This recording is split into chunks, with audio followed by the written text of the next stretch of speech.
At this time, Francis was staying in the palace of the Bishop of Assisi, and he therefore asked the brothers to take him as quickly as possible to the place of St. Mary of the Porciuncula, for he wished to give back his soul to God in that place. As had been said, he first knew the way of truth perfectly. Then Blessed Francis, despite the overpowering burden of his sickness, praised the Lord in a great joyful outburst of body and soul, saying to his companion, "Since I must soon die, have Brother Angel and Brother Leo come and praise our sister Death for me."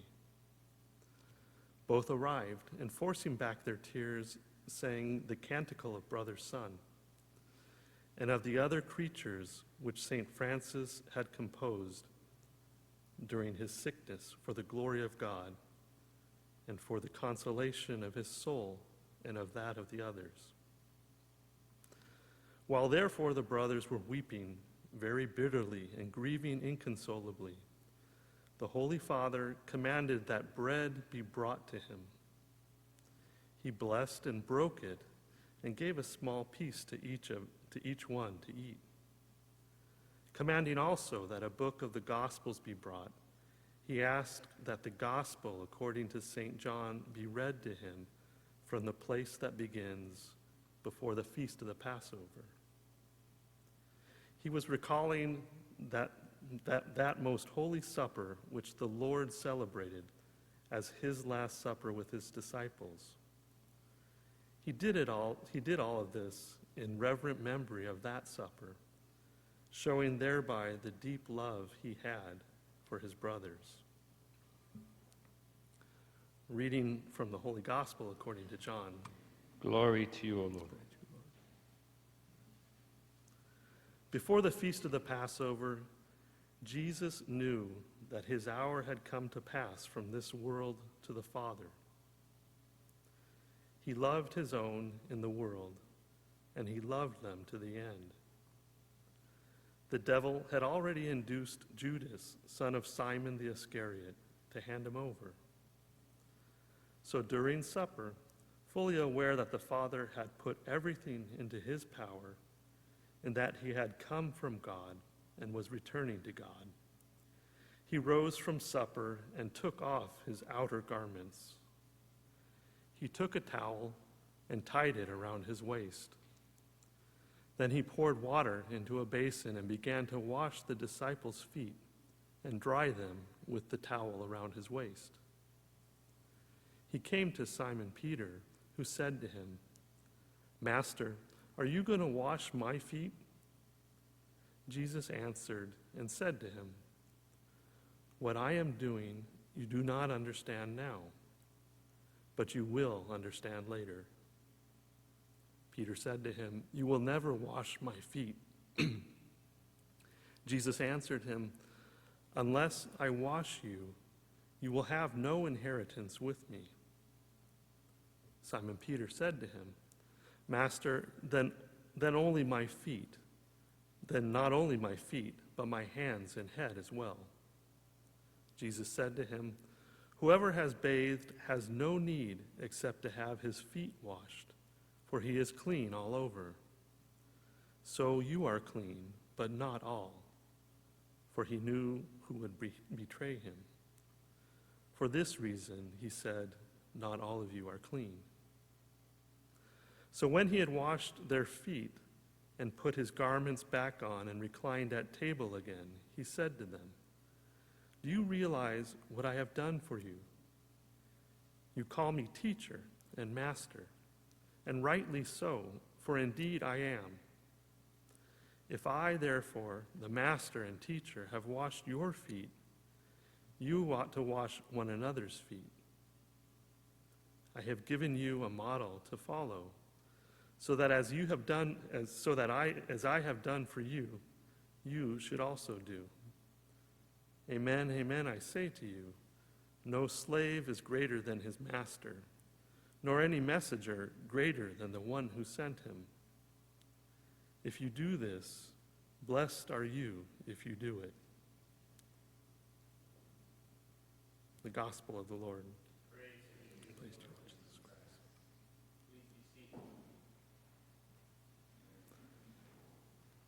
Then Francis said to the brothers, "When you see that I am brought to my last moments, place me naked upon the ground, just as you saw me the day before yesterday. And let me lie there after I am dead, for the length of time it takes one to walk a mile unhurriedly." The hour therefore came, and all the mysteries of Christ being fulfilled in him, he winged his way happily to God.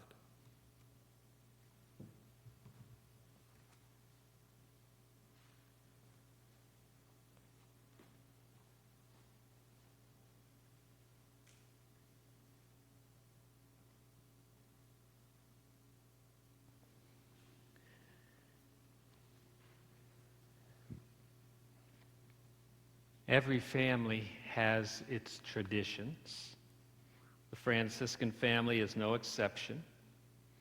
And tonight, all over the world, both men and women, and third order Franciscans, so first order, second order, and third order, are remembering the death of St. Francis in a very similar way, perhaps more extravagant. This is a humble celebration. But in my own life, I was taught in the novitiate a little bit about this and exposed as a candidate.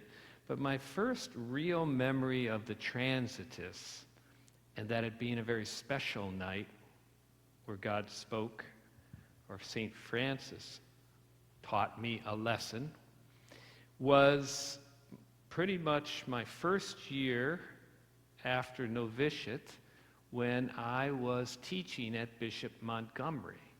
And being never taught before in high school, it was quite scary. And so I would be up every night studying for my 3 different preps, trying to find ways to present this religion lesson to these teens that didn't seem to want to learn. And one day, Father Gary Clower comes walking into my room while I'm getting ready for my lesson. And he says, "Are you ready?" And I go, "For what?" He goes, "We're going to celebrate the Transitus." I go, "Oh, I can't go. I got too much work to do." And so he said, "No, you're coming. That's just what we do here." So I went, and I prayed, and it was a very peaceful, beautiful night, and I felt a strong peace. But I got home late, and never had a chance to prepare for that class. And so I remember the next day walking into the classroom scared to death. And for the first time in my life, as a minister, it occurred to me to pray. And I said, "Lord, I'm not prepared. You're going to have to help me." You probably could guess, it was the best class I ever taught. I have no idea where the words came from. And I even remember a little bit of a spiritual experience as I was teaching, kind of being able to lift up and look at what was going on from a different point of view, realizing that this was God.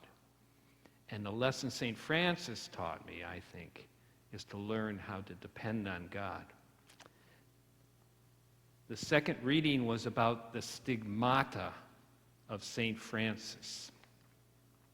And I'm sure Father Peter just got called to the hospital, as he is a chaplain on call. But as you know, the stigmata of St. Francis happened as he saw an apparition of an angel, a seraph, a 6-winged angel, which you read about in Scripture. And it was a angel that appeared with the 6 wings, but also the stigmata, or a figure of Christ. And as Francis gazed upon it, the imprint of the angel, or Christ, was imprinted upon him. We Franciscans interpret that as a sign from God that this humble, small, poor person truly lived like another Christ. He came in the time of a church during the Dark Ages where many had fallen away and there was much corruption. And he came into a time in the church when the theology talked about the exultant Christ, the Christ glorified, the Christ at the right hand of God. And St. Francis brought back into our spirituality the other side of Christ, the human side of Christ, the poor Christ, the humble Christ, who, although he was in the form of God, emptied himself to become human. And then the suffering and the crucified Christ. Because St. Francis wanted to be just like Christ and found and was led to understand that the way to become Christ-like was through humility and poverty. And so he chose to be poor because it helped him depend more on God. Just like my silly little example of teaching. When we have riches, be it our money, be it our education, be it our power or prestige or privilege in the world, we sometimes depend too much on the world's definition of power. And it prevents us from trusting in God. And so St. Francis refused to touch money, refused to handle it, refused to have it, because if he was to have anything, it would come from God. And so humility and poverty go together for St. Francis. It's the same idea, poverty being the easiest form of humility, because if God provides for us spiritually, God can more easily provide materially. So he became poor and spiritually poor, humble. And in so doing, he transformed the church in his time. Just like Christ had disciples, 12 friars joined him and they went to the Pope, got the Franciscan order approved. And those numbers grew just like they did in the Acts of the Apostles. They lived together at the Porzi Uncula, the first church Francis rebuilt, named after his novice master, his favorite saint, Mary, the Mother of God, more than just a saint. And he had a special devotion to her. And there, the friars lived. They prayed together, and they went out and they served. And amongst the people they served, they focused on the poor and the humble, the outcast, especially and including the lepers. Because in so doing, Francis realized that they were ministering not only to Christ, but the suffering Christ.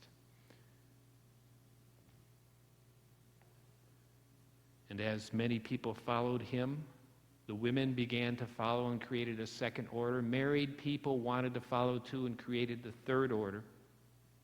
And in just a short time, most of Western Europe was transformed by the spirituality of St. Francis.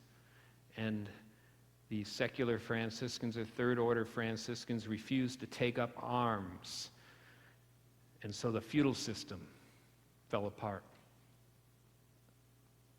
People shared their wealth, cared for the poor. A middle class was created. War was stopped, as Francis also talked about forgiveness and peace. Make me an instrument of your peace. And he transformed the church and the world again, just like Christ had. And so this night we remember the one who was most Christ-like, our Father, St. Francis of Assisi.